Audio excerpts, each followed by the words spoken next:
Hi, my name is Tim, and I'm one of the pastors at Walnut Creek downtown. We're so glad you found this resource, but keep in mind it is only a resource. If you're in the Des Moines area, we would love for you to come and visit us on a Sunday morning. If you're not in Des Moines, then we'd encourage you to find a gospel-teaching, Bible-believing church in your own community. Genesis 32, verses 24 through 32. Jacob was left alone, and a man wrestled with him until daybreak. When the man saw that he could not defeat him, he struck Jacob's hip socket as they wrestled and dislocated his hip. Then he said to Jacob, "Let me go, for it is daybreak." But Jacob said, "I will not let you go unless you bless me." "What is your name?" the man asked. "Jacob," he replied. "Your name will no longer be Jacob," he said. "It will be Israel, because you have struggled with God and with men and have prevailed." Then Jacob asked him, "Please tell me your name." But he answered, "Why do you ask me my name?" And he blessed him there. Jacob then named the place Peniel, "For I have seen God face to face," he said, "yet my life has been spared." The sun shone on him as he passed by Peniel, limping because of his hip.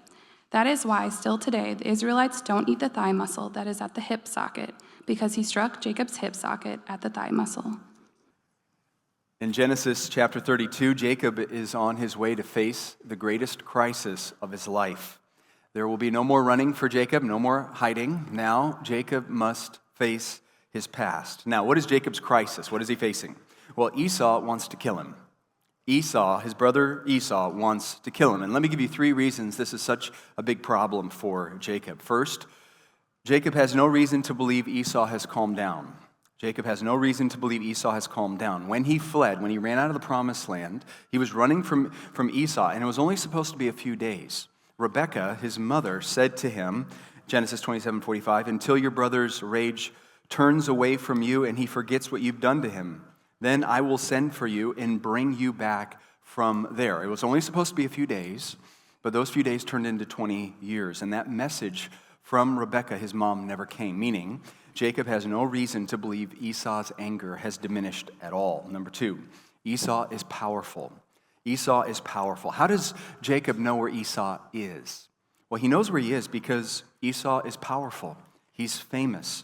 He became famous and powerful by conquering the land of Edom. He's a big dog. Now, it's a big problem if someone wants to kill you. It's a bigger problem if the person who wants to kill you is powerful, if they have means, if they have soldiers, if they have access to a small army. And Jacob has 90 plus years of data telling him he's going to lose in a fight against his brother. Number 3, Jacob knows the situation is his fault. He knows that the situation is his fault. Jacob deceived his dad. He betrayed his brother Esau by stealing the blessing. And he knows that Esau, the hatred, the anger that Esau has for him is deserved. Jacob is burdened by his conscience. He knows he's in the wrong. He knows this is a dangerous mess of his own making. But here's the first piece of good news in Genesis chapter 32, and here it is. It's that if you belong to Christ, if you're a Christian, if you know Christ, if you belong to Christ, God is with you and for you and will help you even when you mess up your own life. Naturally, the way I think is that if I'm doing the right thing, then God is going to help me. But if I mess up my own life, then God says, "You're on your own, buddy. Figure it out by yourself." But that's not the heart of God. Chapter 32 begins with God reaffirming his love for Jacob. Verse 1, Jacob went on his way. So he left Laban. He's coming into the promised land. Jacob went on his way, and God's angels met him. When he saw them, Jacob said, "This is God's camp." So he called that place Mahanaim. And so Jacob, he's leaving Laban, and he sees the angels of God. God was so gracious to Jacob that he allows for Jacob to see angels. This phrase, God's angels, it's only used 2 times in all the Old Testament, God's angels. Angels are all over the place in the Bible, but this phrase, God's angels, only used twice in the entire Old Testament. It's used in Genesis 28, when Jacob sees the stairway to heaven and the angels of God. So when he's leaving the promised land, he sees the angels of God, or God's angels. And when he's coming back into the land, he sees God's angels. And there aren't like 2 angels here. The word camp, God's camp, the word camp here is often used to describe the army of Israel. So this is many, many, many angels. It's like God just turns on the lights. He allows Jacob to see the spiritual world, to see all the angels who are there. This is God's camp. And he says, this is God's camp. And so we're going to camp out here. And he names the place Mahanaim. Now, Mahanaim, it's a really interesting Hebrew word. It's a compound word. The first part of it is Maha, which stands for Make America Healthy Again. I'm just kidding. This is RFK's favorite verse in the Bible. No, it's not a compound word at all. It just means two camps. That's all it means. Two camps, God's camp and Jacob's camp. That's the name of the place. It's a picture of fellowship that Jacob, as he's about ready to face the biggest crisis of his life, he experiences fellowship with God.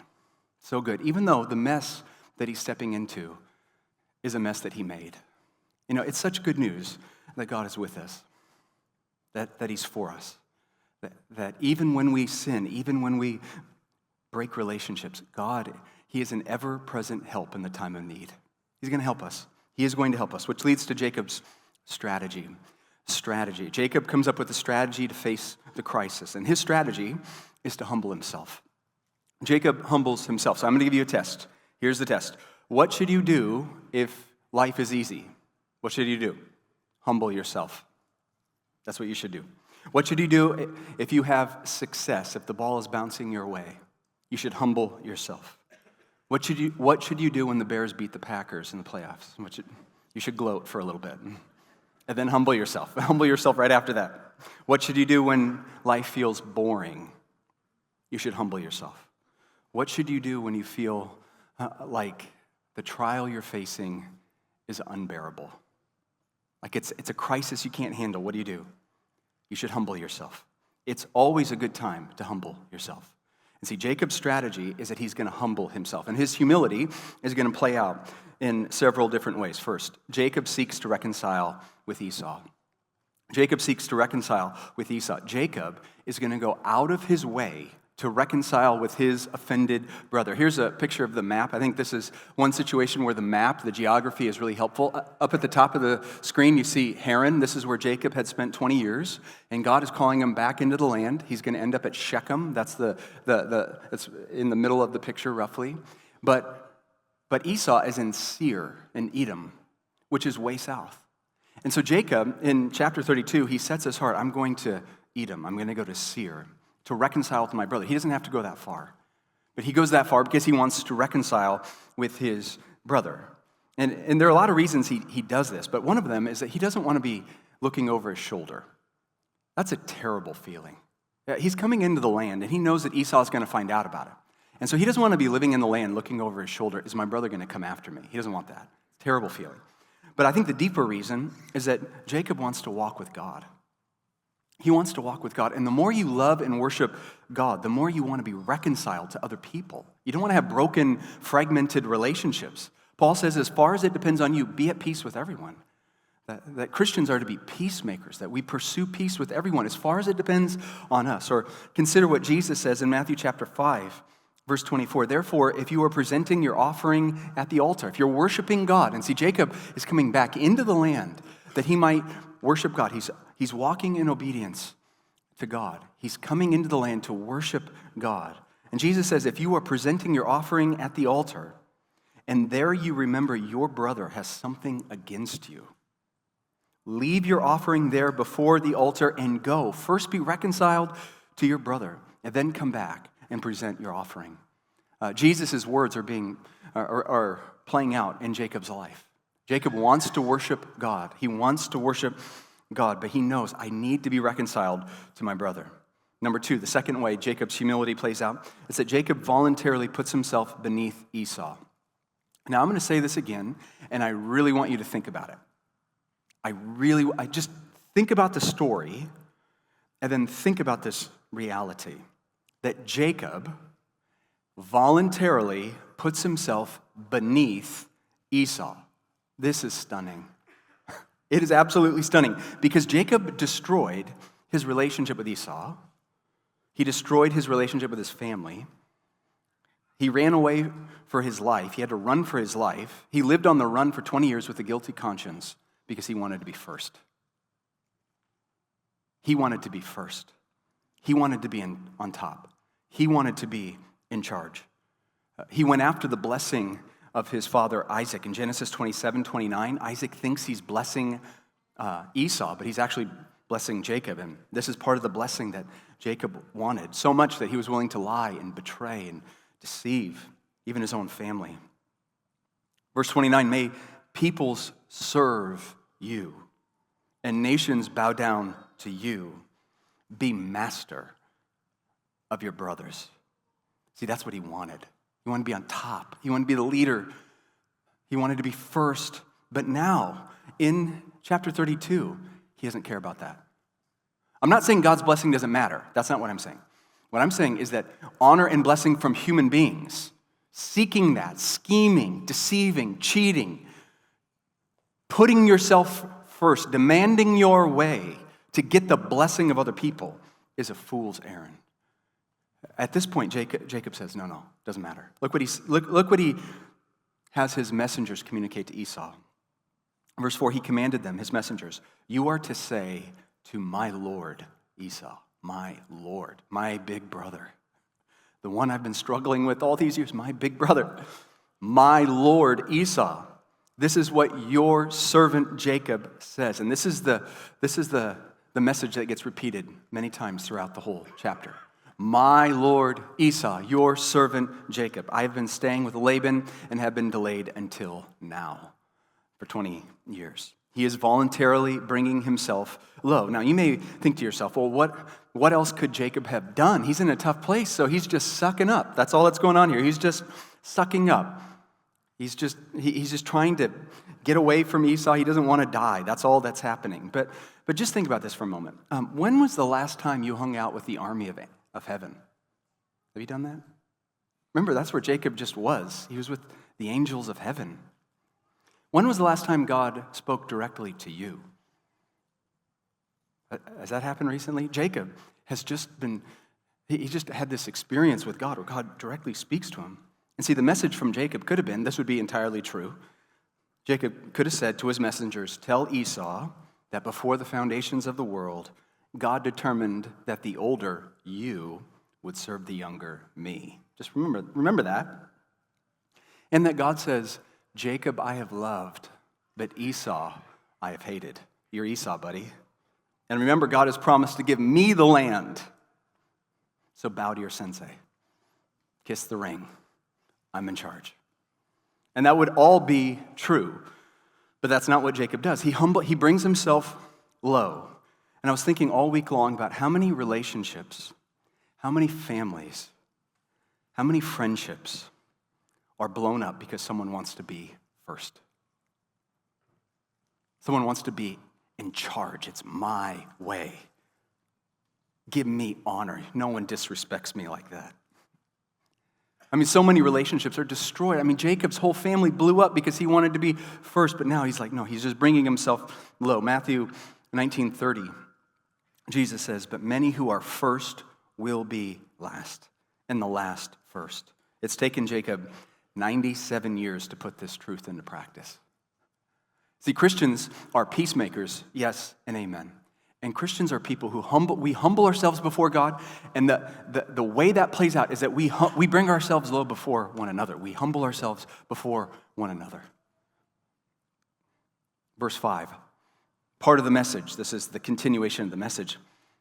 I have oxen, donkeys, flocks, and male and female slaves. I have sent this message to inform my Lord in order to seek your favor. Jacob says, I'm not showing up in need. I know you're wealthy, Esau. I'm not showing up in need. I'm not showing up in hostility. I'm not showing up as a competitor. I'm showing up to seek your favor. And so they deliver the message. Verse 6. When the messengers returned to Jacob, so they found him. When the messengers returned to Jacob, they said, we went to your brother Esau. He's coming to meet you. And he has 400 men with him. Oh my. Oh my. This is high-level psychological warfare on Esau's part. I mean, this is high level. This is expert-level psychological warfare because the custom of the day is someone would send a message, and then the message is delivered, and then that person sends the message back, even if it was a hostile message, even if it was a negative message. But see, there is no message. He doesn't say anything. He's like, there's no message. He's just coming. Well, I guess the message is 400 men, which was the standard size of a small army in the Old Testament. David fought with 400 men. He's bringing an army. And Jacob gets the message. Verse 7, Jacob was greatly afraid and distressed. He divided the people into 2 camps, along with the flocks, herds, and camels. He thought, if Esau comes to one camp and attacks it, the remaining one can escape. He's saying, if we're in 2 different places, he can't kill us all at once. So maybe one of the camps will die and the other one will survive. This is destruction mitigation, which leads to the third demonstration of Jacob's humility. It's that Jacob prays. He prays. You know, God often has a way of squeezing you to humble you. God, this is just the pattern of the Bible and the pattern of our lives. God often has a way of just bringing us to our knees, just bringing us low. And he's going to pray. He's going to cry out to God. You know, we've read a lot about Jacob, but this is his first prayer. And the whole story, this is his first prayer. He makes a vow in chapter 28, but this is his first prayer. And I want you to notice that his prayer is honest. What does good prayer look like? It's honest. It's filled with emotion. It's from the heart. And it is saturated with the truth. He's not just emoting to God. That's not all that's happening. It's honest, it's from the heart, and it's saturated with the truth. Verse 9, then Jacob said, God of my father Abraham and God of my father Isaac, the Lord who said to me, go back to your land and to your family, and I will cause you to prosper. He's saying, God, I'm here because you told me to come here. What am I doing here? You told me to come here. Verse 10, I am unworthy. That's a good start. I am unworthy of all the kindness and faithfulness you have shown your servant. Indeed, I crossed over the Jordan with my staff. 20 years ago, I left the promised land with a stick. I slept on a rock for a pillow. I had nothing. And now I've become 2 camps. He just recognizes all that I am, all that I have, it's all a gift. I'm unworthy of your kindness. It's just all kindness. That's the right posture of a humble heart. All that we have is a gift. I'm unworthy of it. It's a gift of God's kindness. Verse 11, please rescue me.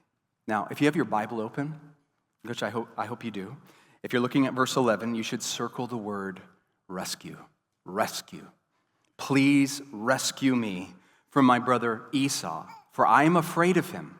Otherwise, he may come and attack me. He's going to come get me and the mothers and their children. He's going to come kill everybody. You have said, I will cause you to prosper, and I will make your offspring like the sand of the sea, too numerous to be counted. He's saying, God, I'm here because of you. I'm walking in obedience to you. And you've made promises to me. And I don't know how it's going to work, but will you please rescue me? Will you please help me?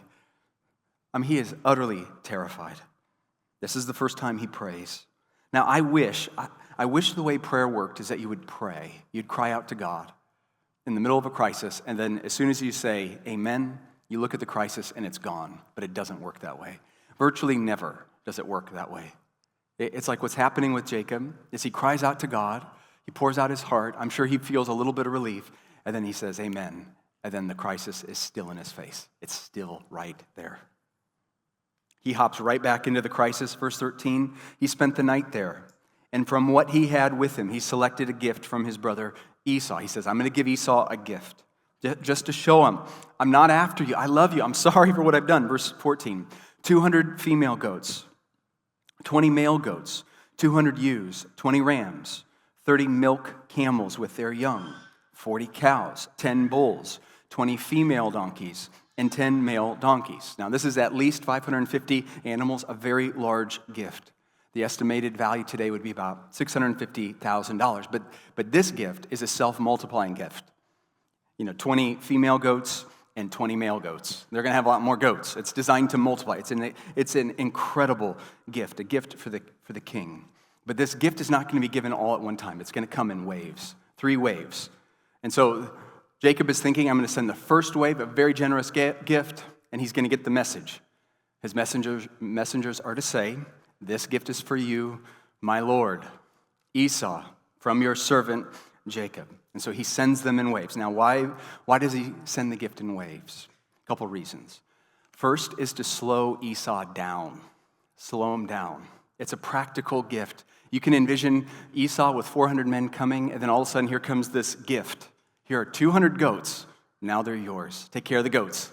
Now they are yours. And then another wave, a few hours later, 200 sheep. Now they are yours. Take care of these 200 sheep. And then a wave of bulls and donkeys and camels. I thought it was funny. One commentator said, 30 lactating camels would slow down any man in the ancient world. I don't know what that means, but I think I kind of get the concept. Here's a picture of 30 lactating camels. Now you take care of them, and they're young. Slow them down. Now they have all these animals, hundreds of animals. But more importantly, why does he send the gift? Well, each wave of kindness is an act of humility and an admission of guilt. It's like Jacob is trying to get as low as he can possibly get. He's trying to wear down the wrath of Esau with kindness and humility.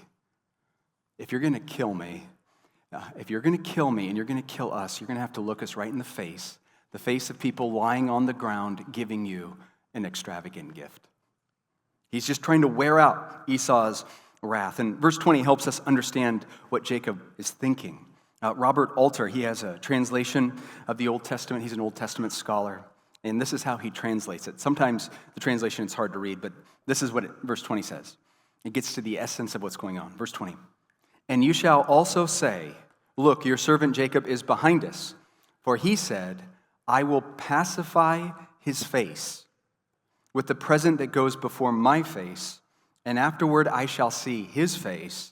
Perhaps he will lift up my face. A lot of faces here. A lot of faces in verse 20. So what's going on? Well, to look at each other, to look at another person face to face is a picture of relationship. You can look at the person in the face. You know when you're in love, you just spend hours looking at each other. That's what you do. And when you're not with the person, you're just looking at pictures of them. That's what happens because you want to see their face. You observe their face. But when you're mad at someone, it's hard to look at them. It's really hard. And if you look at them with the heat of 1,000 suns. You're trying to burn a hole through their soul. You're glaring at them. You're giving them the look. I'm mad at you. It's a picture of a disrupted relationship. And what Jacob is thinking is he's saying, I have injured my relationship with Esau by what I've done. I've hurt my relationship with Esau. So he's saying, I'm going to pacify his face. I'm going to cover his face with this gift that goes before my face.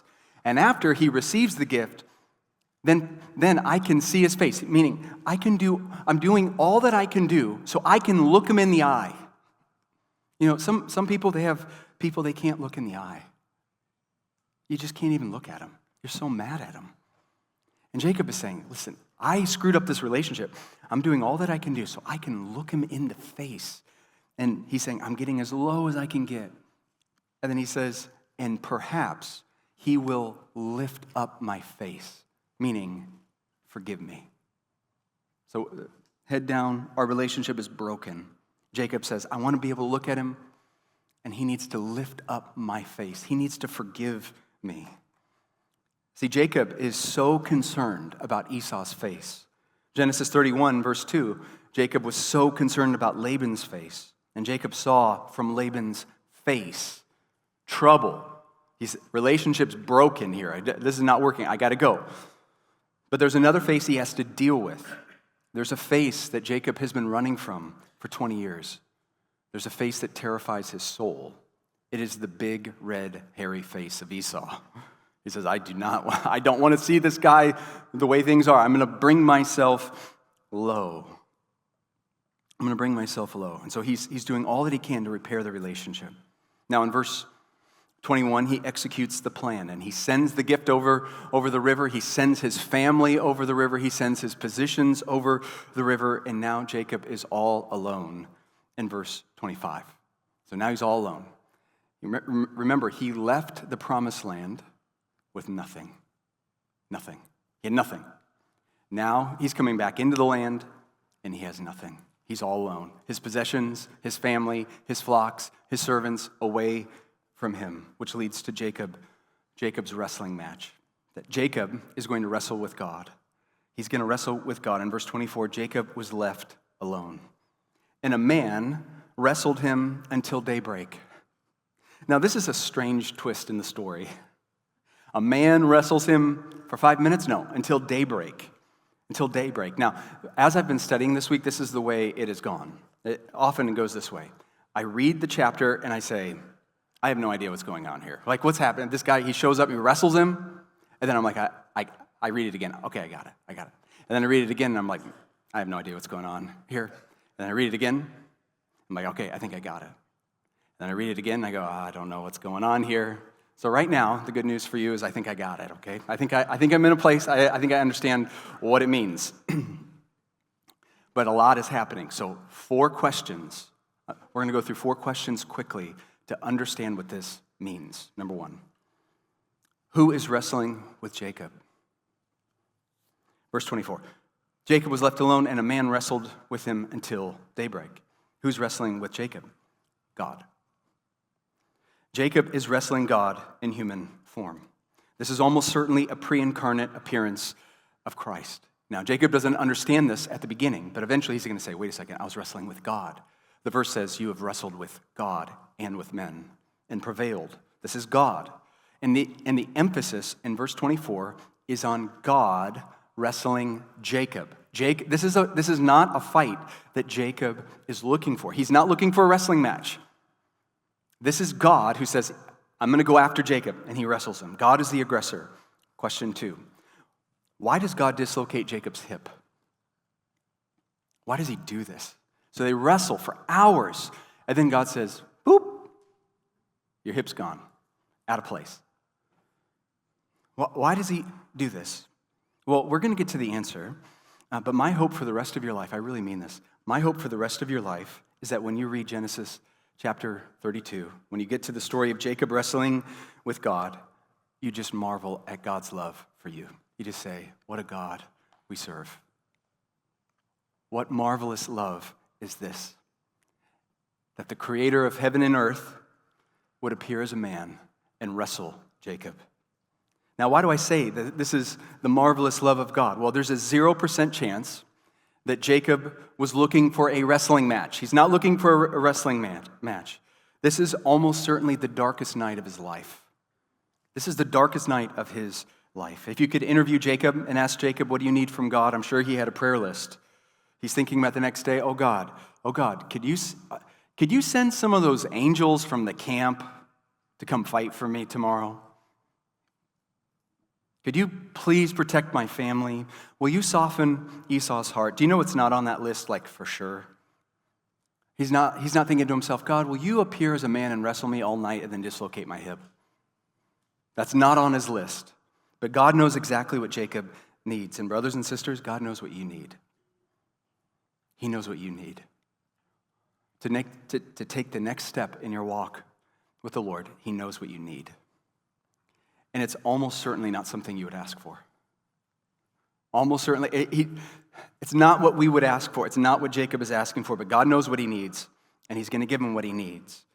You know, I'm not a wrestler, but I've wrestled a few times all out in my life. And when you wrestle, it's all-consuming. Like, it's all-consuming. Like, you can go golfing and think about whatever you want to think about, but when you're wrestling, like all-out wrestling, you can't think about anything else.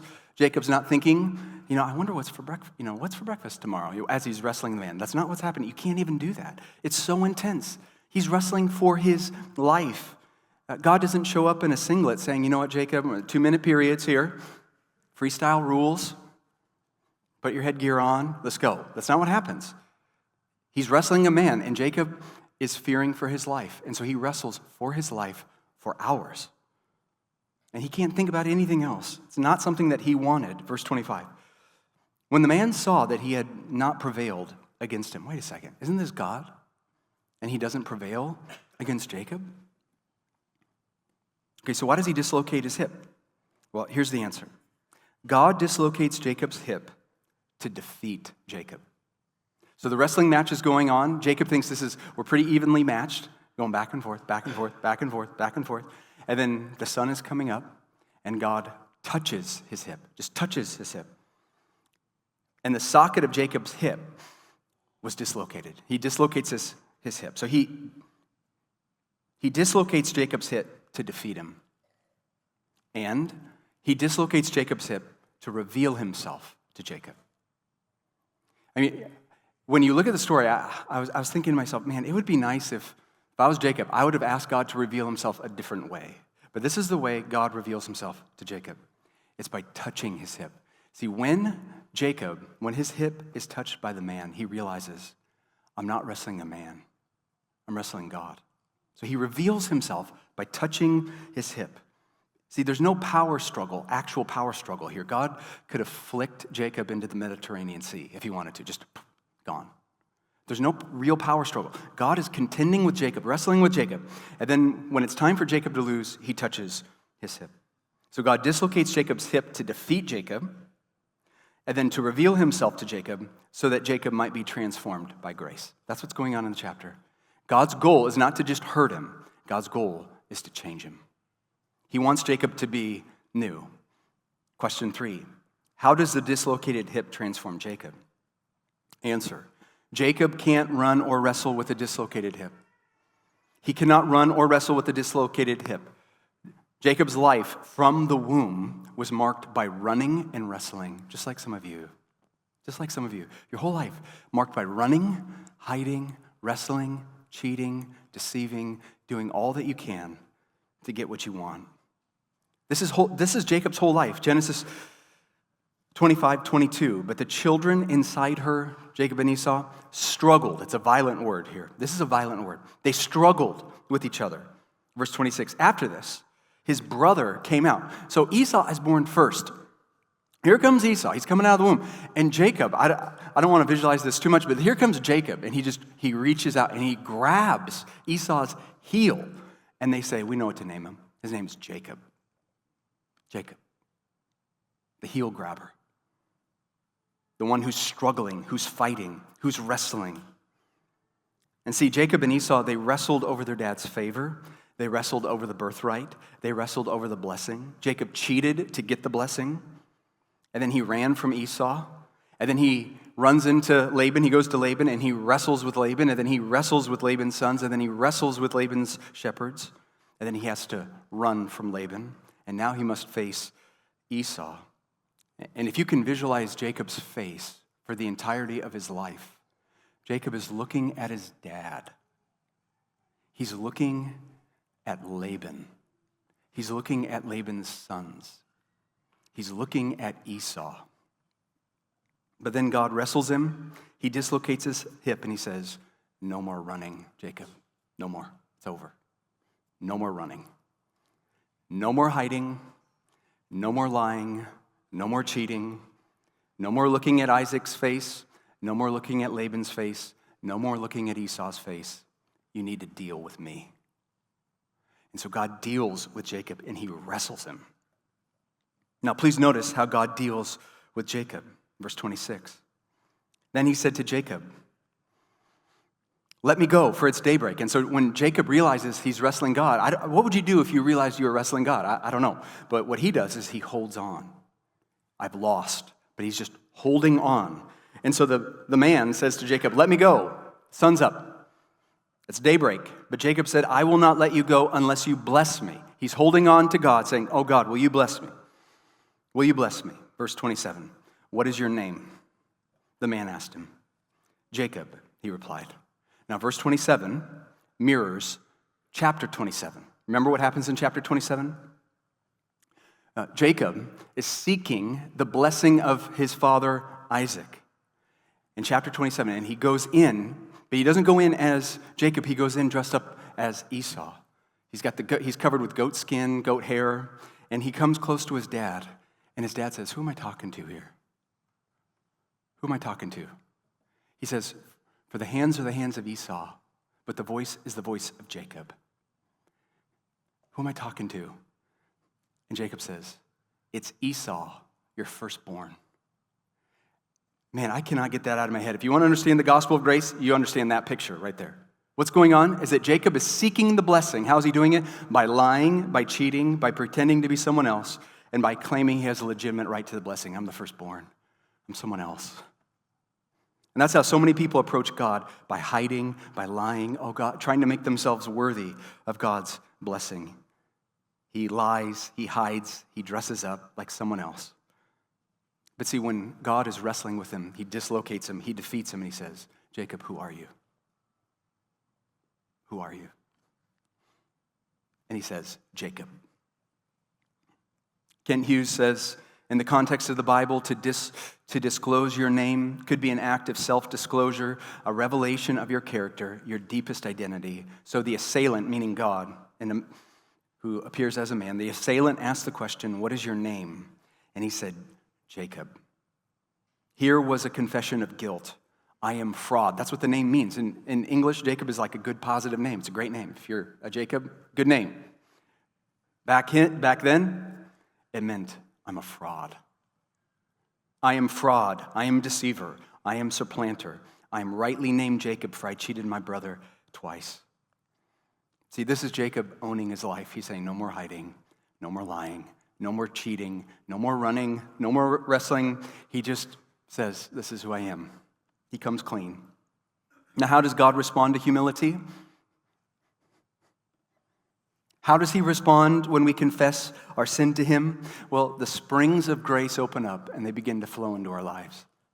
It's like humility. When we humble ourselves before God, it makes us, in some ways, irresistible to God. He just pours out his grace. God opposes the proud, but he gives grace to the humble. And God gives Jacob a new name, a new identity. Verse 28, your name will no longer be Jacob. Jacob, old life, gone. He said, it will be Israel because you have struggled with God and with men and have prevailed. You have a new name, a new identity. You have a new life.